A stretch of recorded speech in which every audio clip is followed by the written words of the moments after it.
Assalamualaikum warahmatullahi wabarakatuh. Selamat sore, Ibu. Kami dari Cyber University ingin mewawancari Ibu tentang penerapan Pancasila yang di instansi yang sering dipimpin.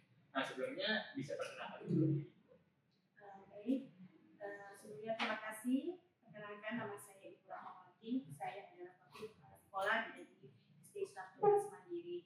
Untuk penerapan Pancasila di sekolah kami, tentunya sangat kita terapkan di setiap sisi pembelajaran kami di sekolah, dari mulai belajar sekolah sampai pulang. Contohnya misalnya dari awal kita lakukan penerapan Pancasila pertama dengan melakukan doa, kemudian di setiap pembelajaran itu ada yang namanya kerjasama, ada saling menghormati, kemudian ada juga musyawarah yang kami terapkan pada saat proses pembelajaran, diskusi dan lain sebagainya.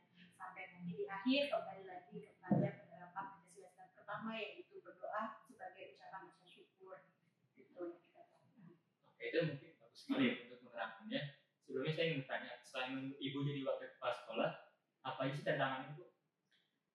Tentunya kalau kita di sini sekarang, tantangan kita di dunia pendidikan saat ini yaitu ini menurut saya sih tantangan untuk semua sekolah sih. Saat ini tentunya kita sedang berada di pada era yang serba digital ya, terutama tantangannya adalah bagaimana anak-anak tidak terlalu cenderung dengan gadgetnya, karena ada beberapa hal dari sisi gadget itu yang tidak baik, yang anak-anak belum ketahui, tapi mereka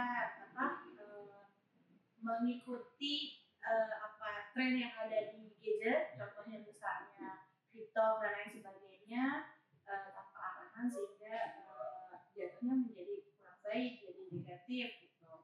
Itu sih tantangan kita saat ini. Bagaimana cara supaya anak-anak tidak terlalu cenderung dengan gadget. Jika ada konflik Bu di sekolah ini antara murid ataupun antara guru ataupun antara murid dan guru, gimana sih Bu cara mengatasinya gitu? Cara mengatasi konflik yang ada di sekolah kami, kalau konflik itu dari anak-anak ya biasanya ya, itu yang pertama adalah kita mengumpulkan, atau pertama kita cari bukti-bukti yang otentik dulu. Kita tidak langsung menuduh siapa yang salah, tapi kita cari dulu bukti-bukti. Kalau memang itu sesuatu kejadian, pasti kita cari dulu untuk saksi-saksi, kita tanyain dulu personal-personal, kemudian baru kita kumpulkan, kita runtut alurnya seperti apa. Kalau sudah ketahuan benang merahnya nih permasalahannya apa, baru kita cari solusinya bersama-sama. Tapi kalau masih anak-anak usia SD sih biasanya ya paling salah paham ya biasanya. Ya, salah paham. Berarti penerapannya itu seperti mengkonfirmasi dulu aja ya? Betul, dikonfirmasi terlebih dahulu, tidak langsung ngejas ya. Misalnya anak-anak sekarang kan suka kalimat bully itu ya, tren banget ya. Padahal bercanda, tapi nanti bilangnya dibully gitu. Jadi itulah yang biasanya kita harus bedakan mana bercandaan, mana bully gitu. Tapi karena sudah kental banget nih bahasa bully ini sekarang lagi tren banget, jadi sedikit-sedikit anak-anak tuh pasti bercanda, nggak sengaja temennya misalnya kepukul, itu kesenggol misalnya, pasti bilangnya dibully gitu. Merasa tersakiti. Itulah yang harus benar-benar kita kasih pengertian ke anak-anak. Bully itu apa sih bully itu? Biasanya bully ya? Iya, betul. PR besar apa Bu yang ada di sekolah saat ini sih Bu? Ataupun di sekolah lain gitu? PR terbesar kita, kebetulan sekolah kita ini baru-baru ini, PR yang paling terbesar adalah menyelesaikan suatu masalah, yaitu berhubungan, yang tadi saya katakan, berhubungan dengan HP, karena pemantauan HP itu kadang-kadang kurang terkontrol dari orang tua itu sendiri. Jadi awal mula mereka menganggap itu suatu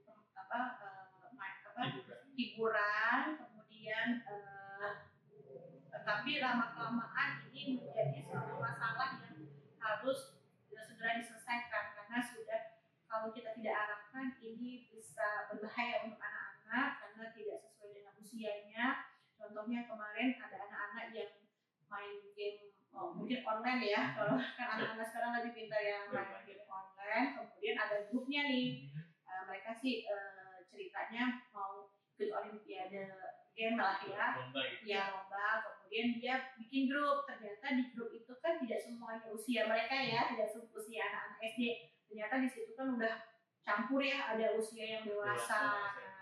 Ya, kemudian ketika sudah masuk di grup itu ada kalimat-kalimat yang mungkin kalau buat orang dewasa itu suatu hal yang biasa saja, tapi buat anak-anak kan tidak bagus.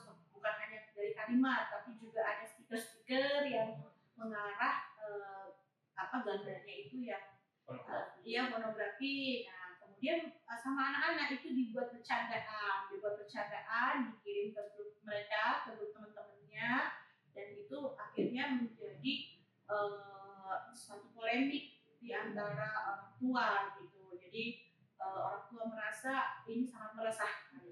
Betul. Itu yang PR yang itu besar. Jadi yang harus segera dicari solusinya.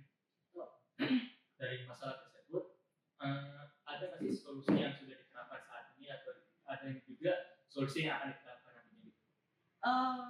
Untuk saat ini kita tuh langkah awal kita memang dari awal pada saat setiap tahun ajaran baru kita selalu mengadakan yang namanya program sosialisasi program, di mana di situ kita seperti ada ketentuan-ketentuan yang harus disepakati oleh orang tua. Salah satunya adalah bahwa sekolah kita, karena kita masih ada pada tahap anak-anak, kita tidak perbolehkan anak-anak membawa handphone.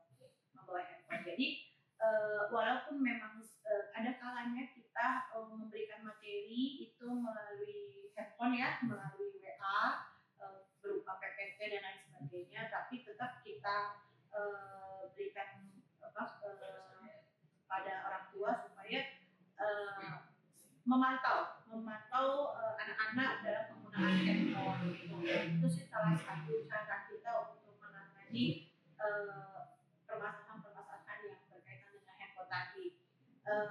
Ya memang kita pasti ya nggak akan lepas, karena gini, ketika di sekolah kita tidak mau bolehkan anak-anak membawa handphone, tapi kan kalau di rumah, apalagi sekolah kami ini kebetulan orang tuanya hampir 80-90% itu adalah orang-orang bekerja, baik ibu atau ayahnya. Jadi tidak bosan-bosan kami selalu mengingatkan orang tua untuk selalu memantau penggunaan handphone pada anak-anak. Gimana sih Bu cara Ibu tetap mastiin pendidikan di sini tetap berkualitas dari masalah-masalah yang ada di tersebut? Tentunya dengan melakukan kerjasama di berbagai pihak ya, karena suatu masalah itu tidak bisa diselesaikan hanya dari satu pihak saja, tetapi harus didukung dengan dari orang tua. Jadi kita selaku, karena sekolah itu, anak-anak di sekolah itu kan hanya berapa jam sih dibandingkan di rumah ya, lebih banyak di rumah. Jadi kita berharap adanya kerjasama yang solid antara pihak guru dengan orang tua, dan salah satunya kita masih memperlakukan PR di sini. Walaupun tidak terlalu banyak, harapan kita adalah dengan PR itulah yang nantinya menjadi menjembatani antara interaksi antara orang tua dan anak. Jadi anak juga masih ada tanggung jawab di rumah untuk belajar, dan orang tua juga akan lebih dekat dengan anak dan mengetahui materi perkembangan pembelajaran anaknya di sekolah gitu.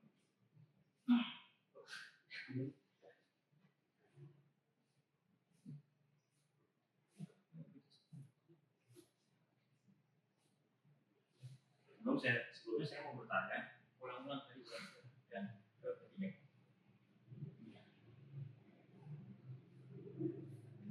sebelumnya saya mau bertanya, menurut Ibu perkembangan teknologi bakal gimana sih ke depan untuk pendidikan nanti? Kalau menurut saya perkembangan teknologi ke depannya nanti sangat membantu di dunia pendidikan, karena saat ini pun kita sudah bisa merasakan walaupun memang tadi ya dampaknya. Ya lagi-lagi memang harus ada yang namanya penggunaan yang sebenarnya gitu. Jadi dari pihak orang tua juga harus ada pengertian kepada anak, memberikan pengertian bahwa tidak seutuhnya teknologi itu positif, ya kan? Ada negatifnya, betul, ada negatifnya. Positifnya ini ya kita lebih banyak punya untuk media pembelajaran dari teknologi ya kan. Kita bisa cari di Google, apalagi sekarang banyak lagi platform belajar itu kan tidak lepas dari teknologi kan. Tapi tentunya teknologi itu nantinya harus disesuaikan dan baik pihak sekolah maupun pihak orang tua juga tentunya bisa memberikan arahan kepada anak-anak. Jadi ini teknologi harus seperti pandu ya. Betul, teknologi itu jangan sampai kebablasan. Oke, terakhir nih Bu, apa harapan Ibu untuk pendidikan di Indonesia depan? Kami pihak guru tentunya berharap anak-anak penerus bangsa lebih pasti anak-anak sekarang itu lebih pola pikirnya lebih maju ya. Kami berharap anak-anak Indonesia lebih pintar tapi tetap memiliki adab, karakter, karena adab itu jauh lebih penting daripada ilmu. Kenapa? Karena ada sesuatu mengatakan kalau hanya ilmu, iblis punya ilmu, tapi tidak punya adab. Jadi keutamaan sekarang adalah keseimbangan antara adab dan ilmu. Gitu. Itu harapan kami pendidik dari sekolah kami. Yang kita utamakan saat ini adalah adab. Tentunya kalau anak-anak sudah beradab, mereka perjalanannya juga akan baik. Ya, terima kasih. Sekian, terima kasih untuk waktunya dan juga informasinya dari Ibu Rahmawati ya, selaku wakil kepala sekolah dari SDI Tunas Mandiri. Terima kasih Ibu. Sama-sama. Perkenalkan Pak, kami di sini ingin mewawancarai Bapak. Sebelumnya perkenalkan, nama saya Adi Ramadhani dan rekan saya Diandra Paramita. Kami dari Cyber University ingin mewawancarai Bapak untuk tugas Pancasila. Sebelumnya nama Bapak siapa Pak? Nama saya Wid Istiana, biasa dipanggil di sini Pak Wid. Lalu posisi Bapak di sekolah ini? Di sini saya sebagai kepala jurusan di jurusan Teknik Kendaraan Ringan atau biasa dibilang otomotif. Lalu Bapak di sini selama kerja sini sudah berapa lama? Kalau kerjanya di sini ya dari 2017. Tapi waktu itu belum jadi guru. Jadi pertama saya jadi laboran, terus dikasih kesempatan buat ngajar, pertama ngajar praktek, akhirnya lama-lama jadi guru. Nah mulai ngajar jadi guru itu 2020, itu sekitar 4 tahun. Baik, kita lanjut ke pertanyaan selanjutnya di Jadi selama Bapak menjadi kepala kapal di sini, apa sih tantangan terberat yang Bapak hadapi? Tantangan terberat sejauh ini belum ada sih, tapi kemungkinan ya, karena kalau dilihat dari rekan kerja, mungkin saya lebih muda dari yang lain. Terus itu juga sebagai tantangan, kenapa? Karena kita harus mengorganisasi ketemu rekan-rekan kerja kita yang lebih tua. Sebetulnya nggak enak ya. Ya. Itu mungkin tantangan bagi saya, tapi seiring berjalannya waktu akhirnya terbiasa. Jadi lalu ada pertanyaan selanjutnya Pak, bagaimana sih cara Bapak menerapkan nilai-nilai Pancasila dalam keseharian Bapak sebagai guru di sini? Menerapkannya mungkin antara saya dengan siswa atau antara saya dengan rekan kerja tidak pilih-pilih ya, karena kita semuanya sama. Dengan siswa juga kita ngajar, ada yang mungkin siswa yang kurang, Untuk siswa yang lebih pintar kita buat sama supaya ya tidak beranggapan untuk milih-milih siswa atau rekan kerja, semua saya sama menjadi satu. Sekarang apa sih masalah yang lagi PR banget di sekolah? PR sebetulnya sejauh ini berjalan dengan baik sih, tidak ada PR. Paling mungkin ya ketika kita menghadapi siswa yang sekarang ini kan, siswa itu sering lihat berita, ada yang kita bentak dikit besokannya nggak masuk, jadi kita harus menyesuaikan tuh dengan siswa. Ya gimana tantangannya, kita harus pinter-pinter lah menghadapi siswa tersebut agar dia tuh nggak, kalau bahasa kita nggak baperan, karena siswa sekarang banyak seperti itu sih. Kalau cara mengatasinya biasanya Bapak seperti apa? Cara mengatasinya kalau ketemu siswa itu ya kita harus nasihatnya secara halus, walaupun kita kalau melihat jurusan otomotif ya, kalau yang kita kenal kan harusnya otomotif itu keras-keras ya, tapi sekarang kayaknya bahasa keras itu udah nggak ada. Saya juga bilang dari zaman saya justru dulu kalau kita emang salah ya, guru itu sampai ngehukum gimana cara dia jalan jongkok panas-panasan. Sekarang nggak bisa kita terapin ke siswa. Yang pertama mungkin dia ngeluh terus ngadu ke orang tua, terus orang tuanya nggak terima, itu yang paling hati-hati.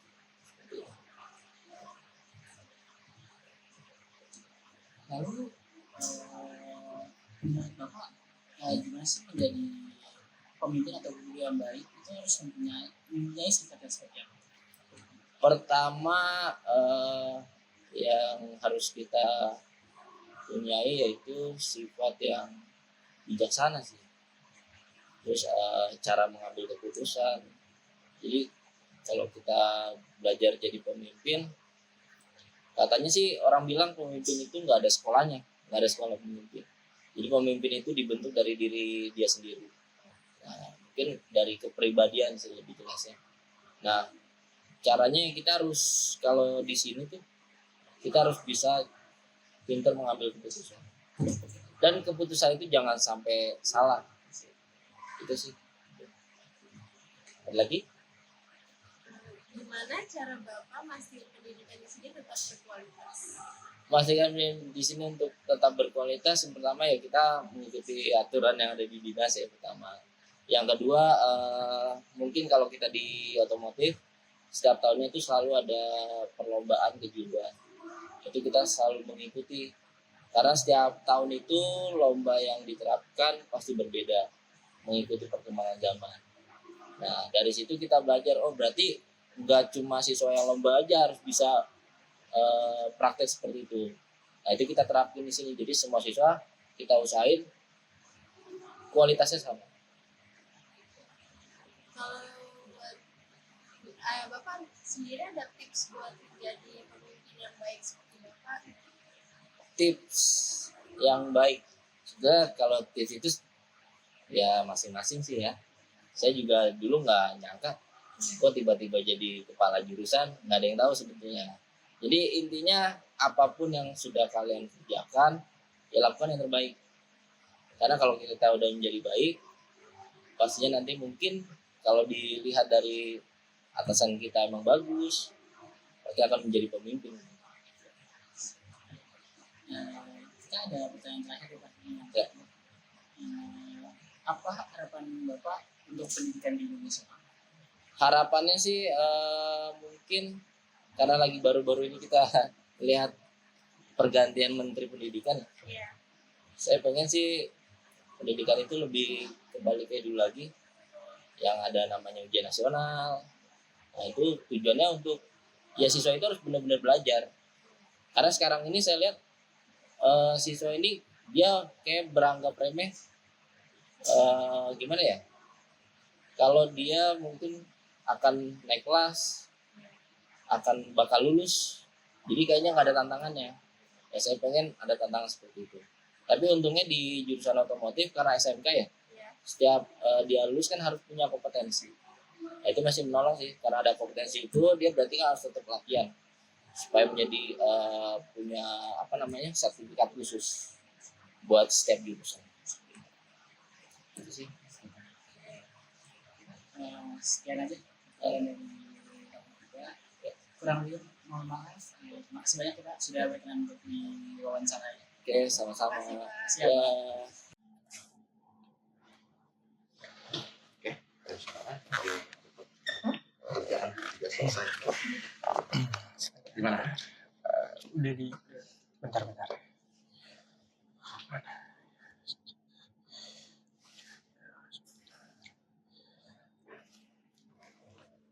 Intro ke situ atau nggak usah? Langsung aja. Sebelumnya maaf Pak, udah ganggu waktunya. Perkenalkan saya Mas Rian. Saya Anissa Rahmati. Dengan Anissa. Iya. Jadi sebelumnya boleh tahu Pak nama buat video buat namanya? Nama saya Hendrianto. Saya bekerja di Kementerian Ketenagakerjaan di bagian hubungan kerja dan pengupahan. Saat ini menjabat sebagai subkoordinator bidang pengembangan sistem pengupahan. Jadi sekarang lagi sibuk-sibuknya dalam penetapan upah minimum. Makanya cepat kita harus. Oke. Di sini kan kita tugasnya Pancasila ya Pak. Ya. Kalau ini kita mau nanyanya itu yang berhubungan dengan Pancasila nih. Yang berhubungan dengan Pancasila. Iya, jadi gimana sih Bapak itu caranya nerapin kayak nilai-nilai Pancasila dalam keseharian, dalam memimpin gitu? Pancasila itu kan ada 5, ya kan? Iya. Udah jelas ada 5-nya itu kita udah tahu semuanya dari pasal 1 sampai ke pasal 5. Intinya adalah kita terapkan seluruh dari pasalnya itu. Nomor 1 masalah ketuhanan yang Maha Esa, tentunya kita toleransi sama staf kita yang agama lain maupun yang akan menjalankan ibadahnya. Tidak boleh yang namanya manusiaan yang adil dan beradab, ya jadikan manusia bukan jadikan kayak robot ataupun sebagai ya pesuruh kita agar samakan rata kalau dia sama-sama manusia bagi kita, gitu kan? Satuan Indonesia, ya kan? Iya. Satuan Indonesia udah jelas Pancasila itu kita Indonesia khususnya itu negara heterogen dari budaya, agama, ya kan? Kemudian di karyawan pun ini banyak budaya yang beda. Iya. Dengan kita melakukan nilai-nilai Pancasila dengan sila ketiga itu, kita bisa satu mereka dalam kerja yang baik, teamwork yang baik, dengan juga memanusiakan mereka, tidak kita bedakan seperti zaman dulu masih ada zaman Belanda kita pakai budak-budak dan sebagainya, tidak. Kita manusiakan mereka adalah manusia sama seperti kita. Tempat kerakyatan yang dipimpin oleh kebijaksanaan sudah pasti karena apa? Dimanapun yang namanya saya pribadi sebagai seorang aparatur sipil negara mau harus dituntut kita untuk merakyat, mana merakyat itu memberikan suatu pengalaman bagi kami untuk mencari permasalahan di masyarakat. Ada ini dulu ya, apa iklan? Oke. Maaf Pak. Ya, tadi udah sampai 3 sampai 4 lagi. Iya, 4. Itu ya, saya bilang tadi. ASN dituntut untuk mengerti bagaimana situasi rakyatnya saat ini. Di mana apapun permasalahan di masyarakat itu kita harus tampung. Permasalahannya apa sih? Nanti kita memberikan suatu aturan bikin kebijakan yang sesuai dengan keinginan rakyat. Nah, seperti itu. Terus keadilan sosial udah pasti. Dari apapun yang masyarakat itu berikan, aspirasinya keluar ke kami itu menampung untuk menjadikan suatu regulasi yang nantinya regulasi itu akan berkeadilan bagi mereka semua. Nah, itulah sila yang dilakukan dalam hal kami, khususnya saya pribadi ASN itu, untuk menjalankan Pancasila ya seperti itu. Selama Bapak kerja di sini, Apa tantangan terberat Bapak yang Bapak rasain? Tantangan terberat di sini adalah kita istilahnya apa ya, melayani. Kita melayani dua kepentingan yang berbeda, yaitu pengusaha dan pekerja. Pengusaha menginginkan gimana caranya upah itu bisa serendah-rendahnya, kalau itu gitu kan. Iya benar. Sedangkan pekerja untuk supaya upah setinggi-tingginya untuk kesejahteraan mereka tentunya. Begitu juga untuk pengusaha supaya tidak mengeluarkan kos terlalu besar dalam hal maka itu kita tantangannya di situ gimana kita cari benang merahnya di tengah supaya mereka itu bisa salaman. Sama-sama Yang sepakat. selama ini yang Anda lihat kan setiap apa-apa udah unjuk rasa mengenai tenaga kerja, mengenai upah dan sebagainya, itu mereka bisa kami mediasi terus mereka bisa salaman.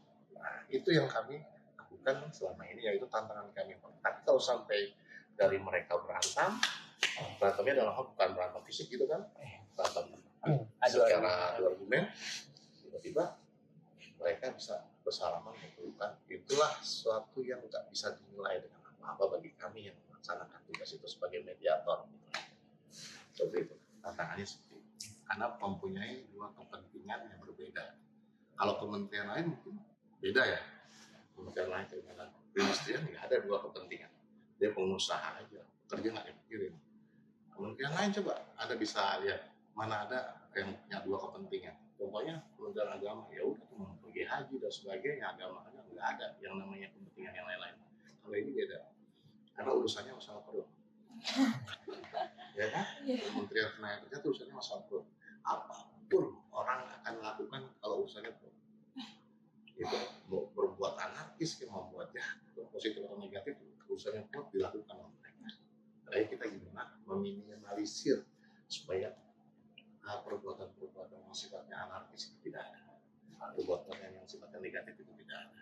Ya dengan cara memberikan regulasi, memberikan win-win solution di mana pekerja dan pengusahanya ini merasa diuntungkan, sama-sama merasa mereka, oh ya ini benar, dilakukan bebarengan dan mereka bisa gandeng tangan, lanjutkan usaha dan pekerjaan.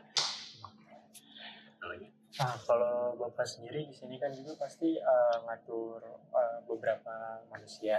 Nah, itu kalau misalnya terjadi konflik antara satu dua kelompok itu Bapak kira-kira ada cara tersendiri nggak buat ngatasin hal tersebut? Alhamdulillah sampai saat ini yang di bawah saya itu alhamdulillah bukan di bawah saya istilahnya ya, rekan saya, kerja saya itu sampai saat ini aman-aman aja karena saya yang tadi saya bilang saya memanusiakan mereka dan saya memberikan sesuatu yang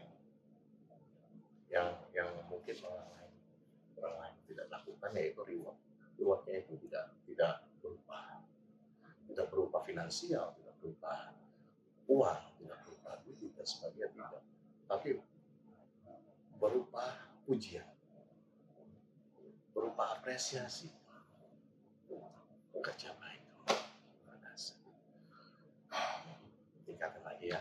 Seperti itu tidak perlu menggunakan finansial bagi mereka karena mereka tahu ASN itu berapa gajinya, tahu mereka, tidak perlu kan. Tapi mereka itu kalau udah kerja capek keras hanya dipegang pundaknya, gimana sehat, nah, gimana kerjaan kamu udah beres ya Pak, gue lihat Pak, oh, udah bagus, keren kamu, udah ya gitu aja. Selama ini aman-aman aja di bawah saya. Jadi intinya reward itu tidak perlu diberikan secara finansial tapi secara apresiasi. Nah, kayak Indonesia tuh jarang mempunyai apresiasi yang seperti itu. Saya lihat, coba aja kayak model di restoran-restoran, kalau orang nyanyi main piano udah selesai main pianonya atau nyanyinya diem aja. Tapi kalau orang bule beda, orang dari Eropa ada orang nyanyi di sana sendiri, itu udah cukup, udah melebihi segalanya bagi seorang penyanyi ataupun pekerja. Reward yang seperti itu penting. Kalian ini anak-anak muda semuanya itu penting memberikan reward. Saya belajar dari dulu, saya sebelum kerja di sini, saya belajar dari dulu saya kerja di Christian Club. Itu pekerja sangat senang sekali cuma diberi reward apa? Selamat pagi, bapak-bapak, ibu-ibu gimana sehat, itu aja udah keren. Mau masuk ke dalam aja, ke dalam kantor mereka udah nungguin di situ seorang manajernya, orang Belanda. Dia ngomong good morning, how are you? Oh seneng banget kita. Jadi apresiasi itu penting ya, bagi kalian tuh jangan pernah yang namanya apa yang sekarang lagi bully ya, bully teman tuh jangan. Pokoknya berikan apresiasi yang benar-benar kepada teman kamu, ataupun kan nanti ketemu teman yang mohon maaf ya pasti ada yang up and down ya kan, yang kamu berikan semangat di bawahnya. Begitu juga saya cara mengatur rekan-rekan saya itu. Pada saat dia lagi down, saya tanya ada masalah apa sih? Masalah apa? Oh ini. Ya, saya tahu, saya juga pernah punya masalah kayak gini. Cuma saya solusi kayak gini gimana? Nah, ayo semangat lagi, semangat, berikan semangat, jangan pernah kamu ngedownin lagi. Itu aja sih. Oke. Nah, Pak, kan biasanya di pekerjaan ada masalah-masalah ya. PR terberat dari masalahnya Bapak itu apa ya? Regulasi. Karena gini, pembuatan regulasi itu semakin banyak seorang sarjana hukumnya semakin lama. Karena satu pasal itu bisa 4 jam, 5 jam. Jadi kalau bikin regulasi itu segitu banyaknya pasal, itu bisa diselesaikan sampai bertahun-tahun. Kadang-kadang kalau banyak orang umumnya, makanya kalau kita mengundang itu harusnya ya orang hukum, orang ekonomi, orang yang lain-lain supaya dilihat dari kacamata mereka juga. Memang masalah yang terbesar adalah masalah kalau di kemudian ini adalah masalah yang saat ini menjadi prioritasnya negara adalah upah. Upah itu masalah yang cukup strategis kementerian, karena upah itu berdampaknya luar biasa. Upah itu berdampaknya kepada kenaikan harga. Jadi kementerian ini cepat banget. Ada masalah perekonomian di Indonesia ini apapun sifatnya, jatuhnya ke sini lagi. Kenapa? Contohnya, permasalahan harga telur naik. Harga telur naik aja, atau harga cabai naik, ataupun harga beras naik. Yang paling disorot itu bukan Kementerian Perekonomian, Kementerian Perdagangan, atau Kementerian Pertanian dan sebagainya. Itu enggak disorot. Tapi Kementerian Ketenagakerjaan apa? Upahnya harus dinaikin. Kenapa? Supaya daya beli masyarakat bisa membeli telur seharga itu atau cabai seharga itu. Jadi permasalahannya itu. Masalah kita tuh kompleks banget. Kementerian ini luar biasa. Makanya kalau kementerian ini nggak ada tuh aneh. Karena apa? Seluruh permasalahan masyarakat itu yang nomor yang paling kena terdampak kementerian ini. Contohnya kemarin COVID itu semuanya kan nggak ada yang kerja, WFH semuanya. Nah, yang swasta itu gimana dapat gajinya? Gimana dapat keuntungannya perusahaan? Gimana sih? Dampaknya apa? Terus gimana tuh orang bisa dibayar gajinya? Dampaknya kami. Walaupun itu adalah substansinya Kementerian Kesehatan untuk nanganin COVID, tapi dampaknya ke kami luar biasa gitu. Sampai perdagangan turun, sampai semuanya pada tutup, akhirnya terjadi pengangguran yang banyak. Itu kami lagi yang kena dampak. Gimana caranya nggak ada pengangguran? Gimana caranya nggak ada PHK? Gimana upahnya tetap dibayar? Dampaknya ke kami lebih besar dibandingin sama Kementerian Kesehatan. Cuma, nah ini supaya COVID nggak berlebar, luas, gitu kan? Lebih dampaknya ke kami lebih banyak, gitu. Makanya kementerian ini unik. Tapi kalau kalian kerja kementerian ini, kami the best. Kenapa saya bilang the best? Ya karena memang kami ini merasa bahwa kami bisa untuk memberikan yang terbaik pada masyarakat, apa-apa yang masyarakat butuhkan. Contohnya dari sandang pangan dan sebagainya. Dengan apa? Dengan memberikan upah yang lebih layak sehingga mereka mampu semua apa yang mereka butuhkan.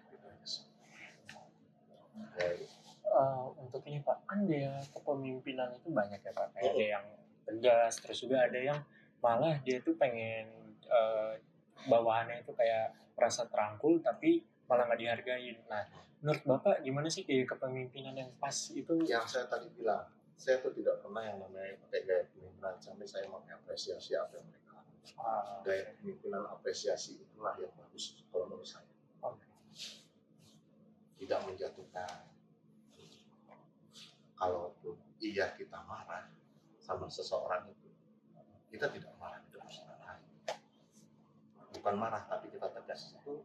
Kita nggak tegas di orang lain. Karena saya nggak suka cara kerjanya, saya langsung kamu di depannya ini, depannya ini.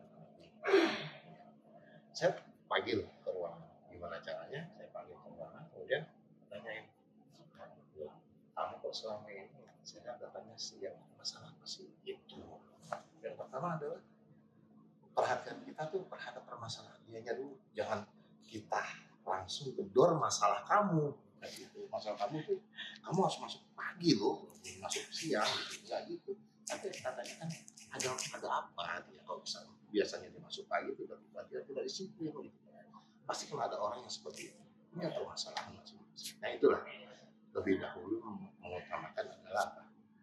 Kita dialognya lebih baik kepada rekan kerja kita supaya mereka apa sih permasalahannya mereka ada. Kalau kita bisa, kalau mau sharing silakan, kalau enggak, ya kalau umpamanya dia nggak mau sharing, ya saya cuma sarankan kamu kalau bisa datangnya lebih pagi lagi. Seperti itu aja. Tidak, kamu pagi dong kayak gini. Saranin aja. Kenapa? Nanti ada di sini tuh ada kriteria kita catat penilaian kita sampaikan ke atas kita lagi. Di atasan saya ada lagi di atasan. Ada atasan lagi nanti nilai tolong melakukan pembinaan lagi.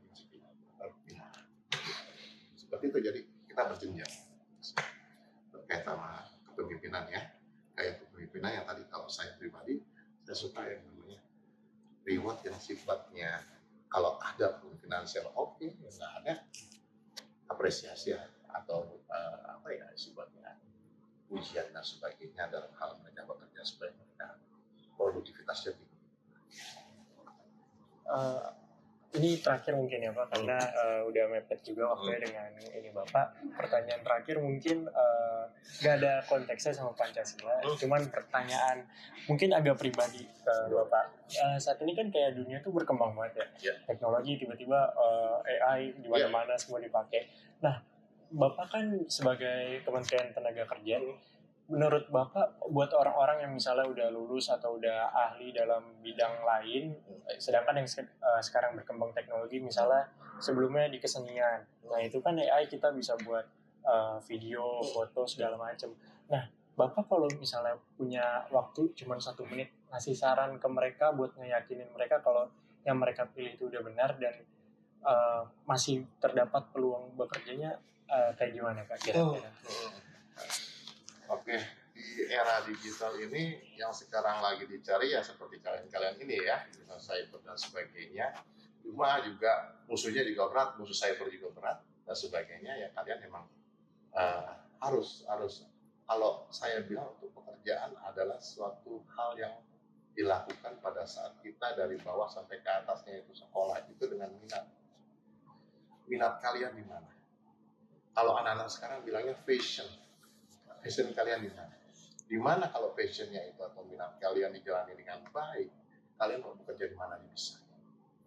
Jadi nggak ada pengaturan apalagi di era digital ini.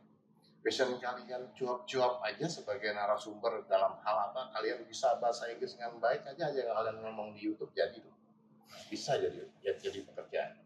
Bisa kalian bisa bikin nanti jadi konten dan sebagainya. Sekarang mudah dibandingin kami dulu. Kalau kami itu tidak punya skill, tidak punya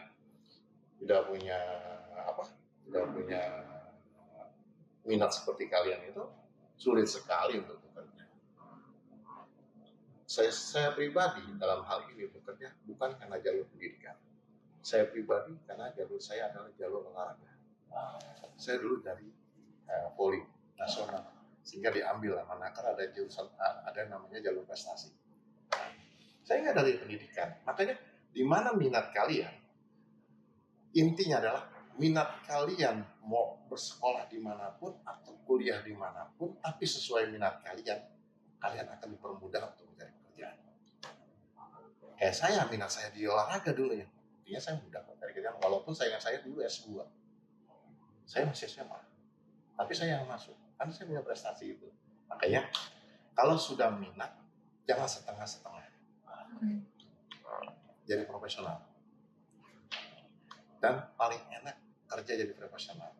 Karena teman-teman saya tuh banyak yang kerja jadi profesional, nggak butuh yang namanya kantor, nggak butuh dia harus bangun pagi jam 4, jam 5, atau berangkat kerja kayak saya modelnya sampai sini, nggak butuh yang kayak gitu-gituan, cuma nongkrong depan laptop, ada project apa-apa dikerjain sama dia, cair dalam seminggu, banyak sekali pekerjaan dalam internet.